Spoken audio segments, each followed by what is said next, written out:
यहाँ पर बोला गया है कौन सी संख्या 24 से विभाज्य है। तो 24 से विभाज्य, तो 24 में क्या है दोस्तों, 24 में है 4 इंटू 6।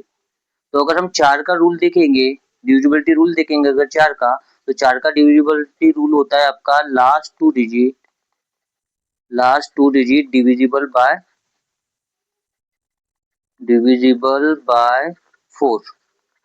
तो लास्ट टू डिजिट देखना है हमको, तो ये लास्ट टू डिजिट 4 से कट रहा है क्या, कट रहा है। ये 90 4 से कटेगा क्या, नहीं कटेगा। 78 4 से कटेगा क्या, नहीं कटेगा। 87 4 से कटेगा क्या, नहीं कटेगा। तो ये तीनों ऑप्शन नहीं कट रहे, एक ही ऑप्शन था जो कि 4 से कटने वाला था। उसके बाद राम एक दुकान पर गया और देखा कि एक पंखे का अंकित मूल्य 3600 है।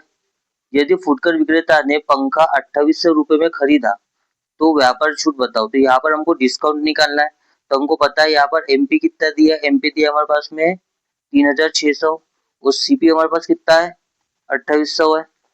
तो अगर हम इनका रेशियो निकाल ले, तो अगर इसको 4 से काटेंगे तो 4 9 36 बन जाएगा, 4 7 28 बन जाएगा। तो यहाँ पर डिस्काउंट कितने का दे रहा हो, तो यहाँ पर डिस्काउंट दे रहा हो 2 का दे रहा है। और किस पे देगा, 9 पर देगा।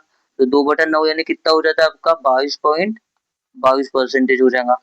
तो इसका आंसर 22.22% आ जाएगा। ऐसी शॉर्ट ट्रिक के लिए सागर सर मैथ्स को सब्सक्राइब करना ना भूलिए।